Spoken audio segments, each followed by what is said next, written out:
चेतो दर्पणमार्जनं भवमहा दावाग्निर्वापनं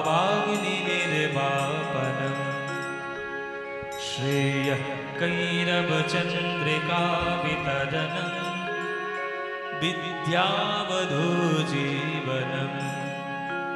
आनन्दाम्बुधिवर्धनं प्रतिपदं पूर्णामृतस्वादनं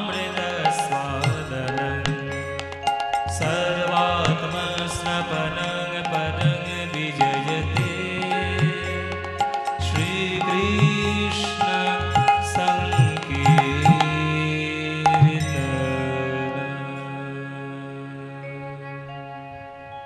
ভগবান শুধুমাত্র পাপ পুণ্যের বিচারক নন, এইটি প্রমাণ করার জন্য ভগবান রথে করে ভক্তদের সামনে বের হন, প্রকাশন নিজেকে প্রকাশিত করেন। নিজেকে প্রকাশিত করার জন্য ভক্তদের মাঝে এসে তিনি আনন্দ পাওয়ার জন্য এই বিরাট বড় একটা রথযাত্রার প্রকাশ। ওই যে আমরা রবীন্দ্রনাথ ঠাকুরের একটা কবিতাতে পড়েছি যে রথ ভাবে আমি দেব, পথ ভাবে আমি, মূর্তি ভাবে আমি দেব, হাসেন অন্তর্যামী। আমরা সবাই, আমরা সমস্ত সংস্কৃতিতে, সমস্ত ধর্মে ভগবানকে কেবলমাত্র পাপ পুণ্যের বিচারক করে রেখেছি। আপনি ইসলাম ধর্ম বলুন, আপনি খ্রিস্টান ধর্ম বলুন, যে কোনো ধর্মেই বলুন, যে কোনো পথ অবলম্বনে বলুন, ভগবান তাদের ক্ষেত্রে, তাদের কাছে শুধুমাত্র পাপ পুণ্যের বিচারক। মানে তুমি ভালো কাজ করলে তোমাকে স্বর্গ দেব, খারাপ কাজ করলে তোমাকে নরক দেব, এইটা বিচার করার জন্য ভগবানকে আমরা তুলে ধরেছি। আমাদের ভারতীয় সনাতন সংস্কৃতির দর্শনে ভগবান শুধুমাত্র পাপ পুণ্যের বিচারক নন। পাপ পুণ্যের বিচার করার জন্য তিনি একজনকে ডিপার্টমেন্ট দায়িত্ব দিয়ে রেখেছেন, তার নাম যমরাজ। যমরাজ তার জন্য তৈরি। তুমি ভালো কাজ করলে স্বর্গে পাঠাবে, খারাপ কাজ করলে নরকে পাঠাবে, তার জন্য ডিপার্টমেন্ট আলাদা ভাগ করে দিয়েছি, এই দায়িত্বটা তুমি সামলাও, আমিও সব দায়িত্বে দিতে পারবো না। আমি কেবলমাত্র পাপ পুণ্যের বিচারক নই। দেখবেন ভগবানের হাতে না আছে দণ্ড, কৃষ্ণের হাতে না আছে কোন রকম চাবুক, না রয়েছে তার গদা, কিচ্ছু নেই। কৃষ্ণের হাতে কি রয়েছে? বাঁশি। সমস্ত ডিপার্টমেন্টের ভাগ আলাদা আলাদা করে দিয়ে নিজে তিনি বাঁশি নিয়ে বসে আছেন। এত ঝামেলার মধ্যে আমি যাব না। যার পড়াশোনা করার দরকার সরস্বতীর কাছে যাবে, যার টাকা পয়সা পাওয়ার দরকার লক্ষ্মীর কাছে যাবে, যার ছেলে মেয়ে পাওয়ার দরকার কার্তিকের কাছে যাবে, যার ব্যবসায় উন্নতির দরকার সে গণেশের কাছে যাবে, যার কলকারখানা গড়ার দরকার সে বিশ্বকর্মার কাছে যাবে, ঘরে সাপ ঢুকেছে তার জন্য তুমি মনসার কাছে যাবে। হরি বল বাবা। সব ডিপার্টমেন্ট আলাদা আলাদা ভাগ করে দিয়েছি। সমস্ত দেবদেবীরা এসে বলছে, প্রভু আমাদেরকে তো সব ডিপার্টমেন্ট ভাগ করে দিলেন, আপনি কি করবেন? বলে কেন? আমার হাতেই তো বাঁশি রয়েছে, আমারও সব কিছু করার দরকার নেই, অত ঝামেলার মধ্যে আমি যাব না। আমি যমুনার পটে যাব, কদম গাছের তলায় বসবো, আর মুখে বাঁশিটি দিয়ে ভক্তদের মনোরঞ্জন করার জন্য প্রেম বর্ধন করব। ব্যাস, এইটা আমার কাজ। তাই আমাদের সনাতন সংস্কৃতিতে ভগবান শুধুমাত্র পাপ পুণ্যের বিচারক নন, তিনি প্রেম বর্ধক। ভগবানের সঙ্গে যদি আলটিমেটলি আপনি প্রেমের সম্পর্ক গড়তে না পারেন, তাহলে ভগবান কোনো কিছুতেই আপনার কাছে আসবে না। এটা 100% সত্যি।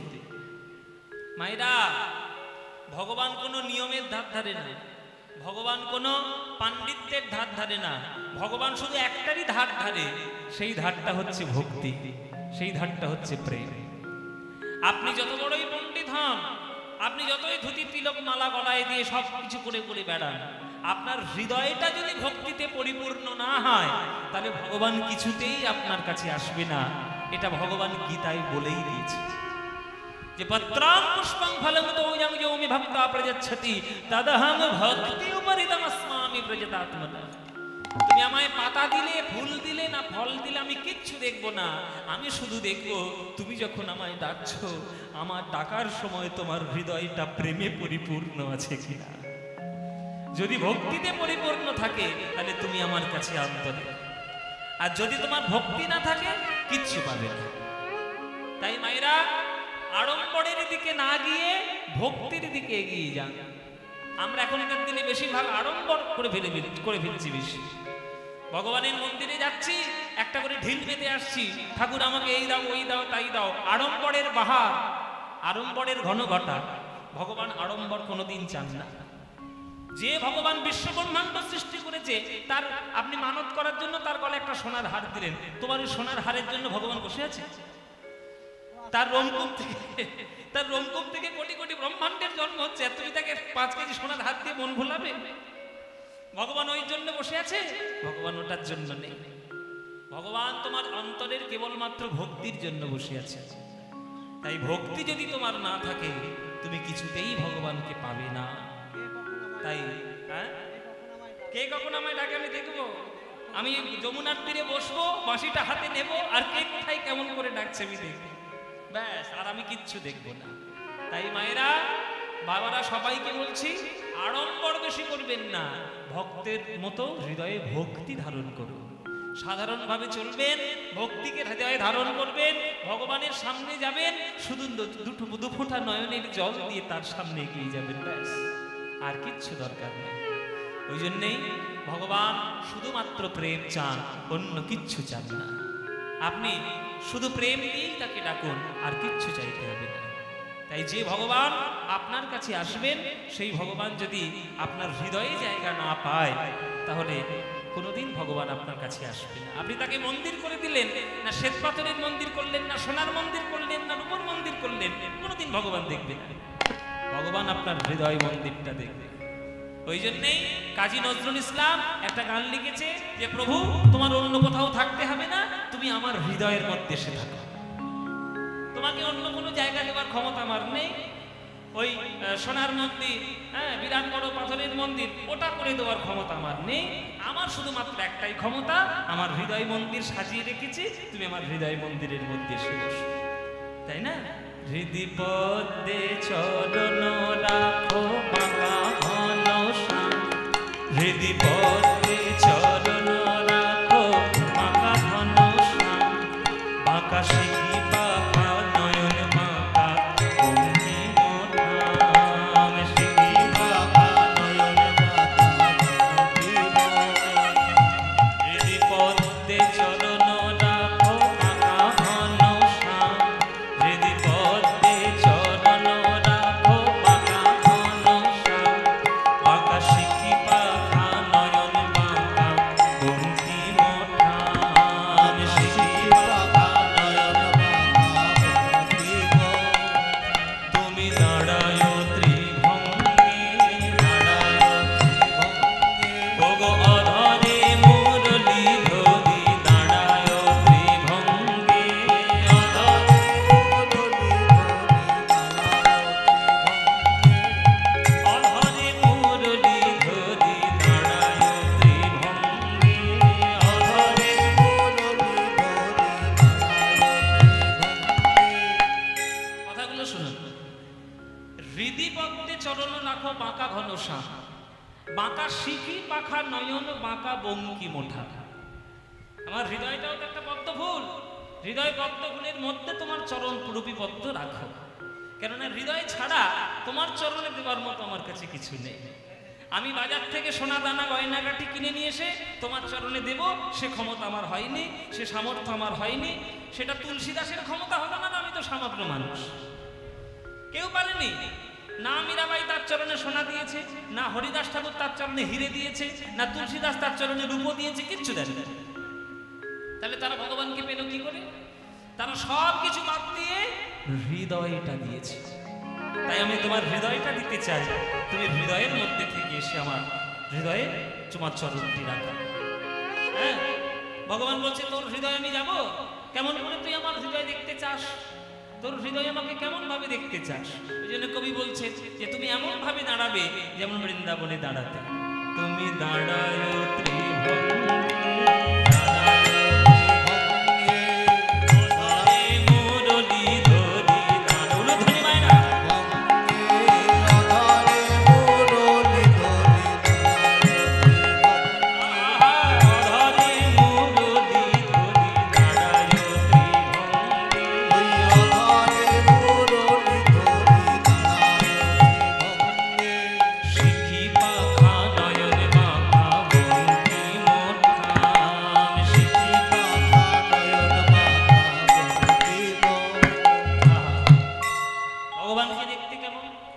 যে ভগবান তোমার হৃদয়ে দাঁড়াবে তাকে দেখতে কেমন? বলে বিরাট বড় জগতের মধ্যে গোধূলি যখন হয়, সেই গোধূলির সৌন্দর্য দেখার জন্য কবিরা তাদের মন পেতে বসে থাকে। সেই গোধূলির রং যেমন, সেই গোধূলি আজ যেন সোনার বর্ণ ধারণ করেছে। সোনার বর্ণ ধারণ করে ওই রূপটা ধরে তুমি আমার হৃদয়ে এসো। তোমার দেখতে কেমন জানো? সোনার গোধূলি যেন নিবিড় সুনীল নভে পিত ধরা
আমার হৃদয়ের মন্দিরের মধ্যে এসে বাজায়। আহা, কত সুন্দর ভাব দেখুন নজরুল ইসলাম। এই যে আমরা জাত পাত ধর্ম বর্ণ নিয়ে বিচার করি, দেখুন তো নজরুল ইসলামের সৃষ্টিগুলো একবার ভালো করে লক্ষ্য করে দেখেছেন যে তার গানের মধ্যে কতটা নিবেদনের ভাব। নিবেদনের ভাব না থাকলে গান লেখা যায় না। বলছে প্রভু আমার হৃদয়ের মধ্যে যেন তোমার চরণের নুপুরটা বাজে। রোজ রোজ বৃন্দাবনের ধুলায় তুমি বাজে বেড়াও, রোজ রোজ তুমি যমুনার তীরে গিয়ে তোমার চরণের নুপুর বাজাও।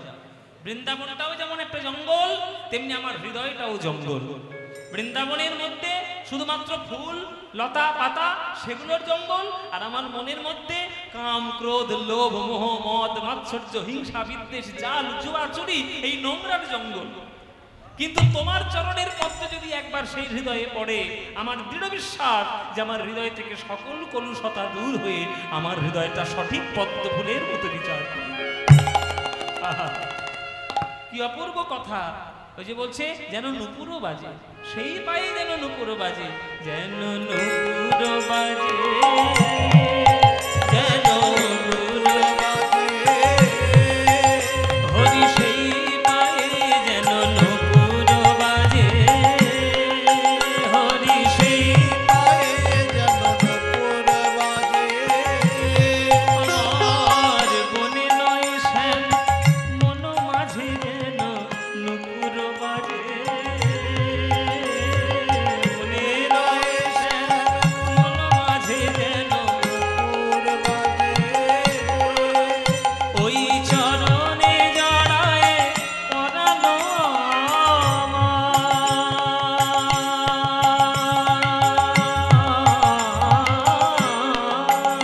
ওই চরণে জড়ায় পরানো ভগবধূ হে,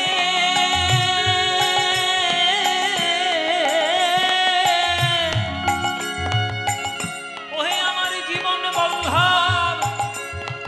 তোমার চরণে যে নুপুরটি আজ তৈরি হয়েছে, ওই নুপুরে যেন সোনার নুপুর নয়, আমার জীবনের যত দুঃখ দিয়ে তোমার চরণের নুপুর বানিয়েছে, ওই চরণে জড়ায় পরানো আমার,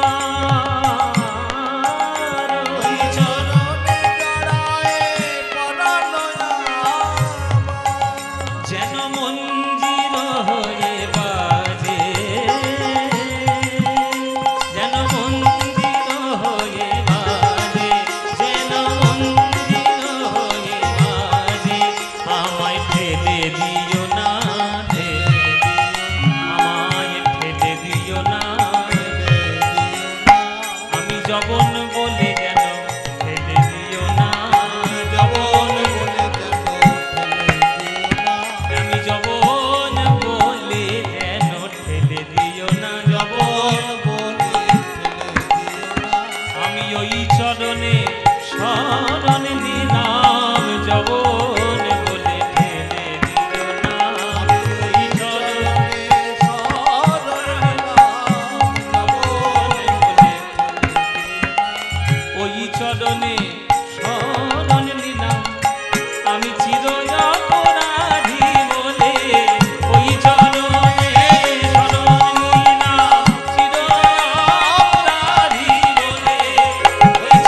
যে সৃষ্টির মধ্যে ভগবান আর ভক্তের মনের কথা একদম পূর্ণভাবে লুকানো, সেটাই সৃষ্টি। দেখুন এই একটা গানের মধ্যে নজরুল ইসলাম যে ভক্তিকে সঞ্চয় করেছেন, সেই ভক্তি আমাদের পেতে গেলে জনম জনম লেগে যাবে। তাই জাত পাত ধর্ম বর্ণ মহাপ্রভু নিজেই মানতেন না, আর আমরা যদি মানি তাহলে মহাপ্রভুর পথের প্রতীক আমরা নই। আমরা শুধু নামে মহাপ্রভুকে ভালোবেসেছি, কাজে মহাপ্রভুকে ভালোবাসি। এই মহাপ্রভু আজকের বৃন্দাবনের ভাব আজকে প্রকাশ করছে নবদ্বীপে। শোনো নবদ্বীপবাসীগণ, শুনে না, ভক্তির পুজো ছাড়া অন্য কারোর পুজো চলবে না। পুজো চলবে না, চলবে না, চলবে না, কারোর পুজো চলবে না, কারোর পুজো চলবে না। কার পুজো হবে? বলে ভক্তির পুজো। যে কোনো জগতে যে কোনো কাজে যদি আপনার ভক্তি না থাকে তাহলে আপনার কোনো সাফল্যই আসবে না। ওই জন্য মাস্টারমশাইরা বলে না, পড়াশোনা তো করছিস, ভক্তি করে করছিস কি? ভক্তি নাই, পড়াশোনার মধ্যে ভক্তি নাই। ভক্তি মানে ভালোবাসার একটা রূপ। সেই ভালোবাসা যদি না থাকে তাহলে ভগবানকে ডেকে লাভ নেই। তাই ভক্তির পুজো করো। বলে ভক্তির পুজো করে কি হবে? হ্যাঁ, দেখো দেখো অপরূপ গৌরাঙ্গ বিলাস, পুনগিরি ধারণ পূরব লীলাক্রম, নবদ্বীপে করল প্রকাশ, নবদ্বীপে করল প্রকাশ। তাই ভক্তির পুজো ছাড়া কিছু চলবে না। তাই শোনো, তোমাদের বলি যে শুদ্ধ ভক্তি গোবর ধন, তোমরা পূজা করো জগজন।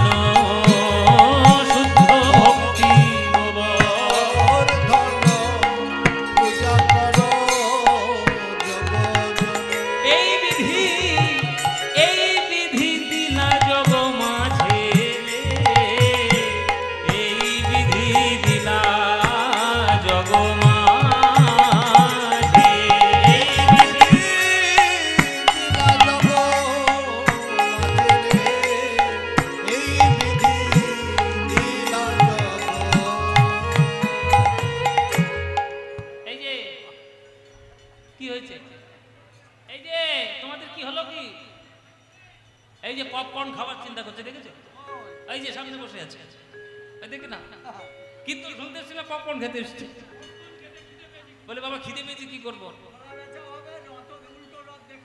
উল্টো রথ দেখা হবে, কি গো মায়েরা? ভক্তির পুজো ছাড়া অন্য কারোর পুজো চলবে না। এই কথাটা যখন মহাপ্রভু নবদ্বীপে প্রকাশ করলেন, প্রচার করলেন, তখন সবাই তো আর ঘাস খেয়ে চলে না। নবদ্বীপের সব লোক হচ্ছে পণ্ডিত, সব পড়াশোনা জানা মানুষ, শিক্ষিত মানুষ। তারা বলছে, এই যে নিমাই, চোখের সামনে জন্মাতে দেখলাম তোমার, তুমি যা বলবে সেটাই হবে নাকি? সব পড়াশোনা ছেড়ে দিয়ে, বেদবিদ্যা ছেড়ে দিয়ে সবাই ভক্তির পিছনে দৌড়ালে হবে? কি করবো ভক্তির পুজো করে? বলে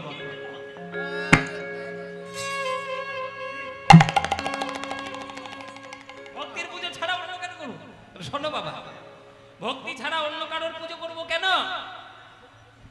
ভক্তির মধ্যেই যদি আমার সকল কিছু লাভ হয়ে যায়, তাহলে ভক্তির পুজো ছাড়া অন্য কারোর পুজো করবো কেন? এক টাকা মানে কি বাবা? আগেকার দিনে বলা হতো 16 আনা। আপনারা যারা পুরনো মানুষ রয়েছেন, 16 আনা মানে 1 টাকা। আমরা আগেকার দিনে 20 পয়সা, 25 পয়সা, 50 পয়সা এগুলো আমরা দেখতে পেতাম। এখনকার দিনে ছেলে মেয়েগুলো দেখতেই পাবে না। এখনকার দিনে ছেলেগুলো দেখতে পাবে কি গো মাইরা? আমরা তখনকার দিনে 20 পয়সার 2টো লজেন্স খেয়েছি। আমার ছোটবেলায় 20 পয়সার 2টো লজেন্স খেয়েছি। এখনকার দিনে একটা লজেন্স 5 টাকা দাম। পাবেন আপনি? পাবেন না। 16 আনা মানে হচ্ছে গোটা টাকা। মহাপ্রভু বলছেন যে শুদ্ধ ভক্তি গোবর্ধন, পূজা করো জগজন, এই বিধি দিলা জগমাঝ। এবার নবদ্বীপের লোক বলছে, তো তোমার ভক্তির পুজো করে আমাদের লাভটা কি হবে? শুনি, লাভ না হলে হবে? আগে লাভটা শুনবো, তারপরে করব কি করব না ভেবে দেখবো। লাভটা বলো আগে। বলে কি লাভ? শোনো, একবার যদি তোমরা সঠিক ভক্তির পুজো করো, 16 আনা লাভ তোমাদের হয়ে যাবেই যাবে। হ্যাঁ, 16 আনা লাভ হলে নাকি পুজো করবে? তাহলে হিসেবটা দাও বাবা, 16 আনা লাভ কি করে হচ্ছে আগে বুঝে নি। বলে শুনে নাও, শ্রবণাদি নম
বুঝে নাও, খাতা কলম করে হিসেব করে নিয়ে বুঝে নাও। বুঝে নাও 16 আনা লাভ কি করে হচ্ছে বুঝে নাও। হিসাব করো। ও মায়েরা হিসেব করো।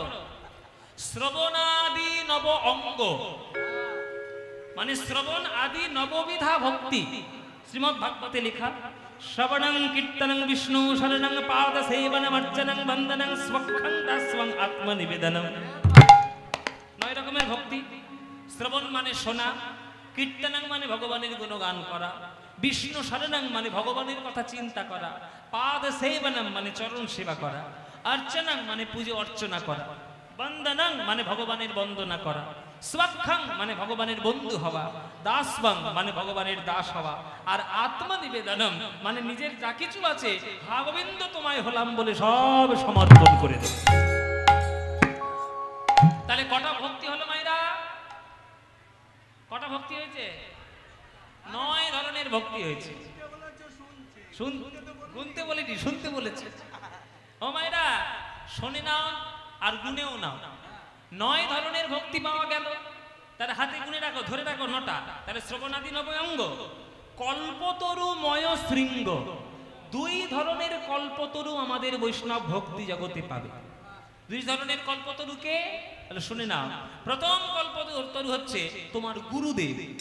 জয় জয় শ্রী গুরু প্রেম কল্পতরু। তাহলে গুরুদেব প্রেম কল্পতরু 1 নম্বর। আর 2 নম্বর হচ্ছে আমাদের বৈষ্ণব বাঞ্ছা কল্পতরুভ্যশ্চ কৃপা সিন্ধুভ্য এব চ। তাহলে এটা হচ্ছে বাঞ্ছা কল্পতরু। তাহলে একজন হচ্ছে বৈষ্ণব আমাদের, আর একজন হচ্ছে গুরু। তাহলে 2 ধরনের কল্পতরু পাওয়া গেল। তাহলে 9 হাতে গোনা ছিল, তার সঙ্গে 2 যোগ হলো, কত হলো? 9 2 11। এবার বলছে 5 খানা মিষ্টি মিষ্টি ফল।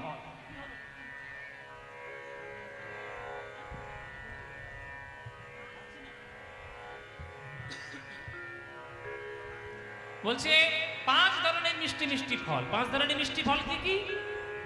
আম, কলা, জাম, লিচু, পেয়ারা না, এইটা নয়। 5 ধরনের রস রয়েছে। 5 ধরনের রস কি কি? শান্ত, দাস্য, সখ্য, বাৎসল্য, মধুর। তাহলে 5 ধরনের ফল মিষ্টি মিষ্টি পাওয়া যাবে। তাহলে এই যে 5 ধরনের মিষ্টি ফল পাবো, তাহলে 9 ধরে শিখছিলাম, তার মধ্যে 2 যোগ হলো 11। তাহলে 11 সঙ্গে 5 যোগ করলে কত হবে? হ্যাঁ, তাহলে 16 কলা মিল হলো কিনা? 16 আনায় মিল হলো কিনা? ব্যাস 16 আনা মিল হলেই সব কিছু হয়ে গেল। তাহলে দেখুন একবার কীর্তন গানের মধ্যে 16 আনা লাভ হলো। হ্যাঁ, শ্রবণাদি নব অঙ্গ আর কল্পতরুময় শৃঙ্গ। শ্রবণাদি নব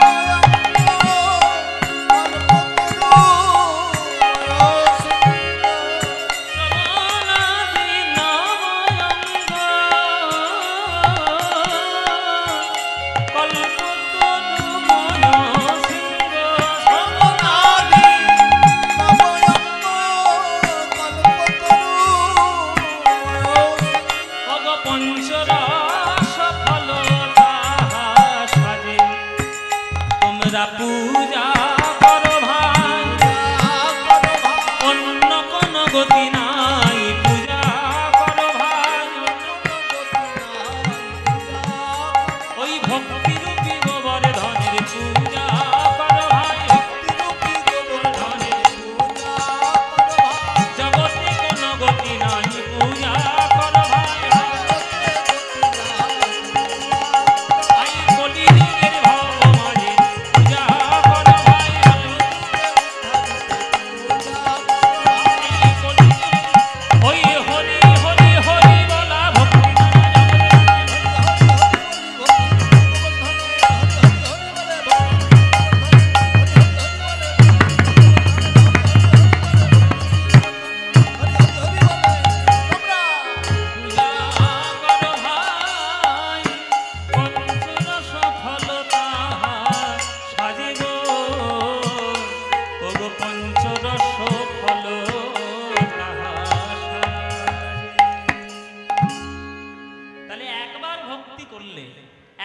সঠিক হরিনাম করলে যদি 16 আনা লাভ হয়, তাহলে হরিনাম করা মঙ্গলকর না মঙ্গলকর নয়?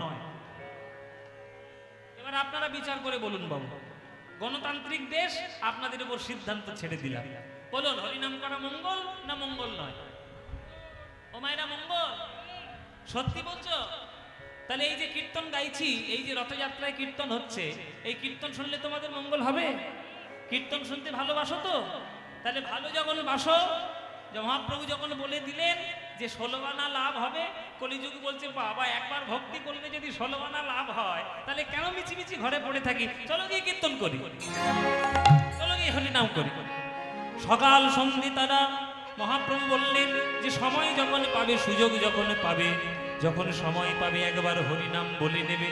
হরিনাম বিনা কোনো গতি নাই, এই কৃষ্ণ নাম বিনা কোনো গতি নাই, ভক্তের পুজো ছাড়া অন্য কোনো গতি নাই। তাই যখনই থাকবে, যেখানে থাকবে, যেমন ভাবেই থাকবে, সকাল সন্ধে দুপুর রাত্রে যখনই সময় পাবে, মনে মনে বলে নেবে, নইলে উচ্চই স্বরে বলে নেবে, যখন ইচ্ছা হবে, ভজ শ্রীকৃষ্ণ, কহ শ্রীকৃষ্ণ, লহ শ্রীকৃষ্ণের নাম রে, ভজ শ্রীকৃষ্ণ,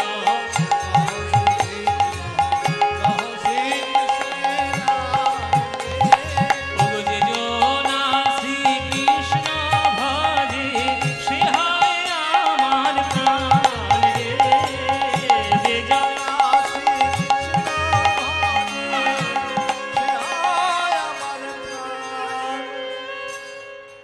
এই গানটা ভাল লাগে? ও মায়েরা ভাল লাগে? সত্যি বলছো? সত্যি বলছো? বলো সিরিয়ালের দিব্যি, সিরিয়ালের দিব্যি বলো, হরিনাম বেশি ভালো লাগে না সিরিয়াল বেশি ভালো লাগে? এই দেখো আমার ঘরের লোক বলছে সিরিয়াল, ঘর 70 ডিভিশন, গঙ্গার জলে ডুবিয়ে মারবো, সবসময় মোবাইল দেখি না। হ্যাঁ বলো, হরিনাম বেশি ভালো লাগে না সিরিয়াল, কীর্তন? তাহলে এই যে গানটা গাইছে, এই গানটা তোমাদের প্রিয় গান, আমারও প্রিয় গান। তাহলে এই যে গানটা, এই গানটা সবাই মিলে একটু গাইতে পারবেন? এই যে হরিনাম সংকীর্তন, এই যে ভজ শ্রীকৃষ্ণ, কহ শ্রীকৃষ্ণ, লহ শ্রীকৃষ্ণের নাম রে, এই গান আমাদের বাঙালিদের মনের গান, প্রাণের গান। এই গান তোমাদের যাদের যাদের ভাল লাগে না, উলুধ্বনি দাও একবার জোরে।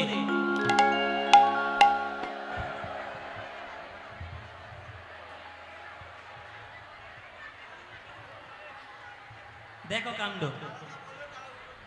দেখো কি হলো, দেখো কি করলে, নিঘাত সিরিয়াল থেকে ঢুকেছে এইখানে। হ্যাঁ আমি কি বললাম আর কি করলে? আমি বলেছি যাদের যাদের ভাল লাগে না তারা উলুধ্বনি দাও, উলুধ্বনি বলে জিভ ফসকে বেরিয়ে গেছে। তা ভুল যখন কি মায়েরা হয়েছে, তো ভুল বলে বাবের গতি দিয়ে ফেলেছি, বাবা বুঝতে পারিনি। তা ভুল যখন হয়েছে এবার শুধরে নাও। এইবার যারা যারা এই গান ভালোবাসো, এইবার উলুধ্বনিটা তারাই দাও দেখি। বাহ, না না ভালোবাসো, ভুল করে দিয়ে ফেলেছি কি করবে? তা ভুল যখন করেছো এবার শুধরে নাও। এইবার করতালি দিয়ে আমার সঙ্গে তোমরা গাইতে পারবে এই গানটি? ব্যাস, আজকে উল্টো রব কিন্তু মনে রেখো। হ্যাঁ আজকে উল্টো ভাবে যাবে গান। হ্যাঁ আজকে জিলাপি ভাতে খাবে, ওই তাতে হচ্ছে উল্টো। তো শুনে নাও মায়েরা, উল্টো রথ যখন হয়েছে, আর এই পবিত্র একটা দিনে যখন এই গয়েশপুরে কীর্তন শুনতে এসেছো, সকালবেলায় দুপুরবেলায় যেই সময় হোক না কেন, সবাই মিলে করতালি দিয়ে এই গানটা আমার সঙ্গে গাইতে হবে। পারবেন তো নাকি? চলুন দেখি কেমন পারে। ভজ শ্রীকৃষ্ণ, কহ শ্রীকৃষ্ণ, লহ শ্রীকৃষ্ণের নাম রে, বলো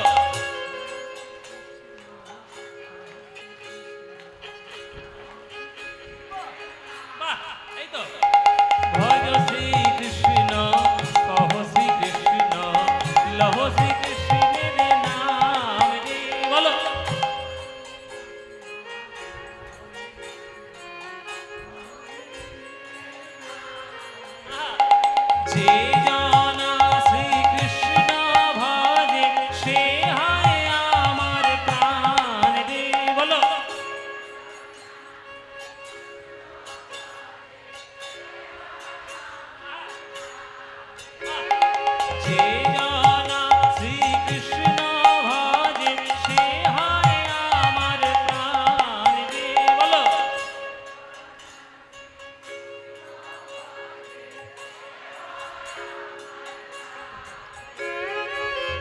প্রভাত কালে হা শ্রীকৃষ্ণ যে বলে একবার রে প্রভাত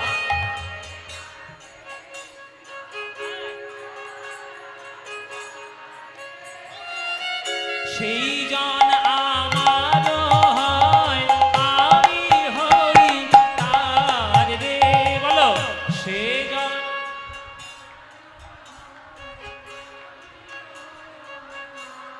হাত তুলে সবাই ভজ শ্রীকৃষ্ণ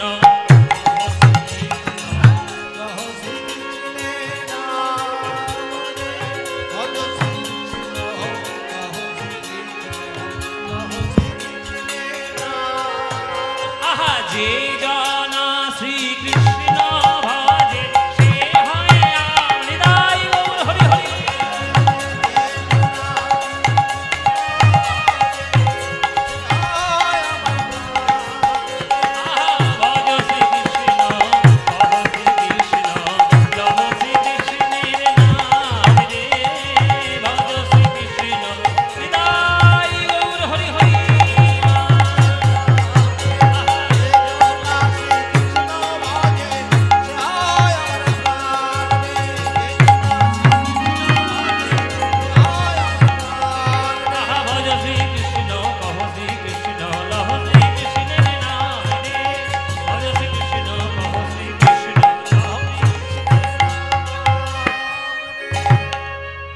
বলো আনন্দ হয়েছে কি হয়নি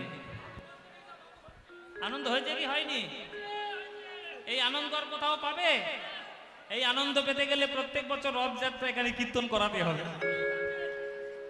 কি হ্যাঁ প্রত্যেক বছর রথের সময় আসবেন তো কীর্তন শুনতে আসবেন সবাই আসবেন ব্যাস আপনারা এলেই আনন্দ হলো হ্যাঁ আমি সেরেছি আবার আসবো জয় নিতাই আমার জগন্নাথ যদি কৃপা করেন আমার প্রভু যদি কৃপা করেন সময় যদি হয় নিশ্চয়ই আসবো কেন আসবো না কিন্তু আমার সবার কাছে একটা অনুরোধ সবার কাছে একটা আমার বক্তব্য যে আমাদের বাংলার কীর্তন বাংলার সম্পত্তি এই সম্পত্তিটাকে যদি আমরা সবাই মিলে সঠিকভাবে ধরে থাকতে পারি তাহলে দেখবেন আমাদের বাংলা আবার আগের মতো ফিরে যাবে হিংসা বিদ্বেষ দূরে যাবে আবার নতুন ভাবে প্রেমের সম্পদ প্রকাশ তাই মহাপ্রভু বললেন যে আজকে ভক্তির পুজো ছাড়া চলবে না এবার ভক্তির পুজো তাতে কি লাভ হবে সেটা যখন মহাপ্রভু বুঝিয়ে দিলেন বলে দিলেন ব্যাস তখন তো দলে দলে লোক যোগ দিতে শুরু করলো প্রভুর দল কিন্তু বাবা আপনাদের আনন্দ হলো দলে দলে সবাই যোগ দিল কিন্তু একজনের গা পিত্তি জ্বলে গেল একজনের গা পিত্তি জ্বলে গেল হ্যাঁ তার এবার গা পিত্তি জ্বলে গেছে সে কে মানে যে যুগে বাস করছি সেই যুগের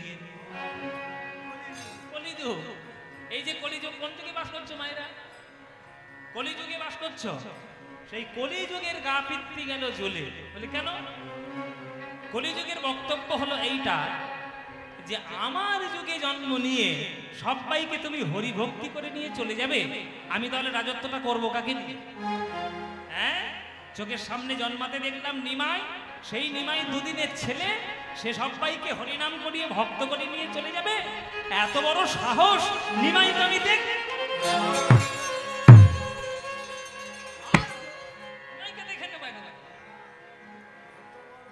নিমাইকে দেখে নেব বলে কলিযুগ মহাপ্রভুর সঙ্গে যুদ্ধ করতে আসছে হ্যাঁ দেখি আজি বেরোগতি আমার কলিযুগ সুরপতি দেখি আজি বেরোগতি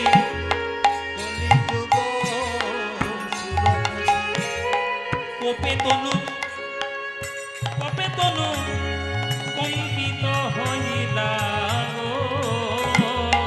কোপে তনু কম্পিত হইলা কোপে তনু কম্পিত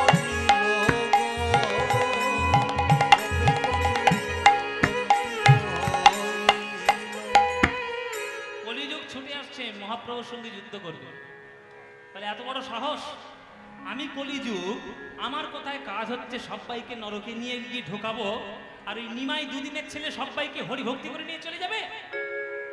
নিমার সঙ্গে যুদ্ধ করবো, যুদ্ধ করবো নিমাইয়ের সঙ্গে। তাহলে এই মহাপ্রভুর সঙ্গে যুদ্ধ করার জন্য কলি ছুটে আসছে। কাদের কাদের সঙ্গে নিয়ে ছুটে আসছে? তাহলে শোনো, দেখিয়া জীবের গতি কলিযুগ সুরপতি কোপে তনু কম্পিত হইলা। আসছে তার সঙ্গে অধর্মের ঐরাবতে আর কুমতি ইন্দ্রাণীর সাথে।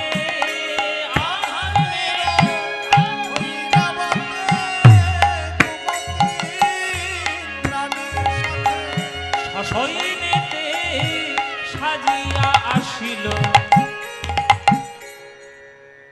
ইন্দ্র যে হাতিটা চড়তেন, সেই হাতিটার নাম কি? ঐরাবত। 5খানা সুর, ঐরাবত হাতি। কি হলো? এত কথা বললে আর গান কি করে হয়? হ্যাঁ, এত ছোট জায়গা হলেও তবু এত লোক এসেছে। দিনের বেলায় বলে সব লোক ছুটে এসছে, তো এত লোক এসছে যে এত গানের মধ্যে সব ডিস্টার্ব হয়ে যাচ্ছে। কথা নয়, যে যেখানে পাচ্ছেন দাঁড়িয়ে পড়ুন, আর ঢোকার চেষ্টা করবেন না, আর গন্ডগোল করার চেষ্টা করবেন না। তো কোপে তনু কম্পিত হইলা, ছুটে আসছে আজকের কলিযুগ কুমতিকে সঙ্গে নিয়ে। কলিযুগের স্ত্রী হচ্ছে কুমতি, মাথার মধ্যে সবসময় দুষ্ট বুদ্ধি খেলা করবে, সেই হচ্ছে কলিযুগের স্ত্রী। অধর্মের ঐরাবতে কুমত্রী ইন্দ্রাণীর সাথে সসৈন্যতে সাজিয়া আসিল। সসৈন্যতে, একবার সৈন্যটি নিয়ে একবার দলবদ্ধভাবে ছুটে আসছে কলিযুগ মহাপ্রভুর সঙ্গে যুদ্ধ করবে। অস্ত্র কি? অস্ত্র কি বলে শোনো, সাংঘাতিক অস্ত্র কলিযুগের রয়েছে। বাপরে বাপ, বাপরে বাপরে বাপরে বাপরে, খুব কলিযুগের সাংঘাতিক অস্ত্র। লিখি, আরে শোনো, কাম মেঘ বরিশনে ক্রোধ বজ্র নিক্ষেপণে। কাম মেঘ বরিশনে ক্রোধ বজ্র নিক্ষেপণে। কাম মেঘ বরিশনে ক্রোধ বজ্র নিক্ষেপণে। লোকেরও হইল বড় ডর গো, লোকের হইল বড় ডর গো, লোকের হইল বড় ডর গো, লোকের হইল আর লোভ মোহ শিলাঘাতে আর মাদ সরে যাবি ঝঞ্ঝাবাতে। লোভ মোহ শিলাঘাতে মাদ সরে যাবি ঝঞ্ঝাবাতে।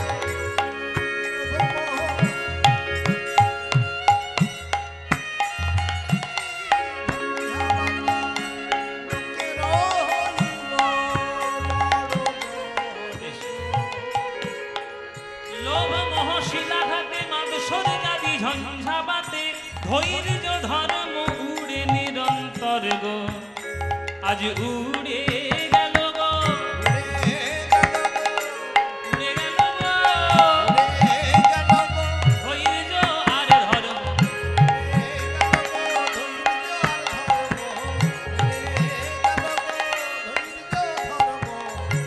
উড়ে গেল গো, ধৈর্য ধর্ম। হরি বল, হরি বল, হরি বল। বাহ, নাম ধরে ধরে মালা নিয়ে এসছে। বড় আশা ছিল যে পদ্মপলাশ আসিলে পদ্মের মালা দিয়ে গলা ভরাবো, তাই আমি সকাল থেকে ফুল তুলে ওনার গলা আলো করলাম। এই যাক জগন্নাথ, যাক। জয় নিতাই, জয় নিতাই। আমার মনের আশা জয় নিতাই। বাহ, নাম ধরে ধরে মালা দিয়েছে।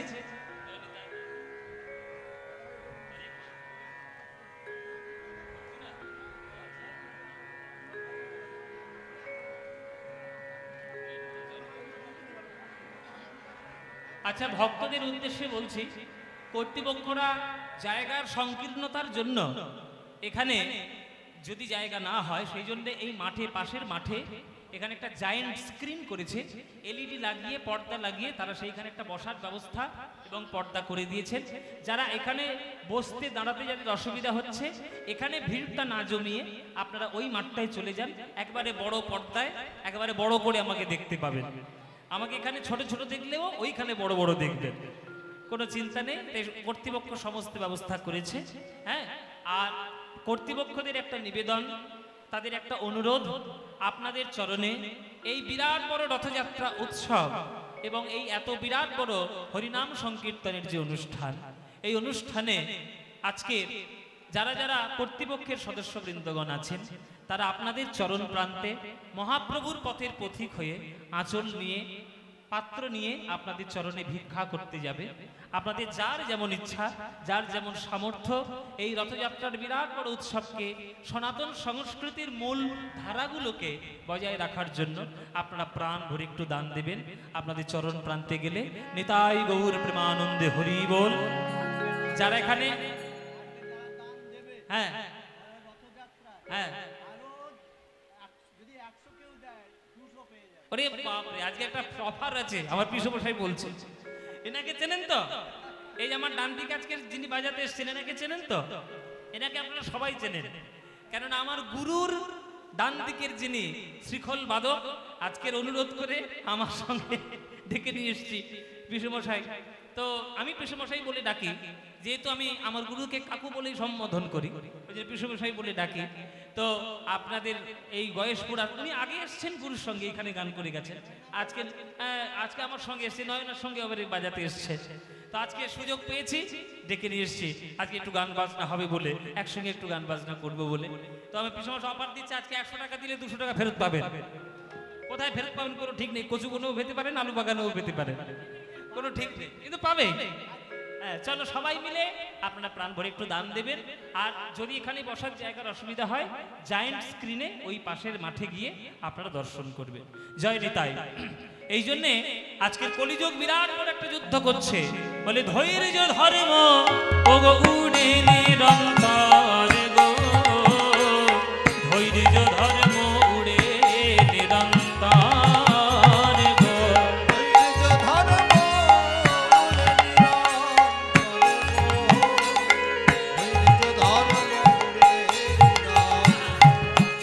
ওগো উড়ে গেল গো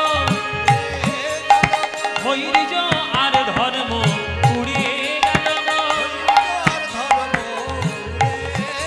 ওই কলিযুগের ঝঞ্ঝাবাতে উড়ে গেল গো।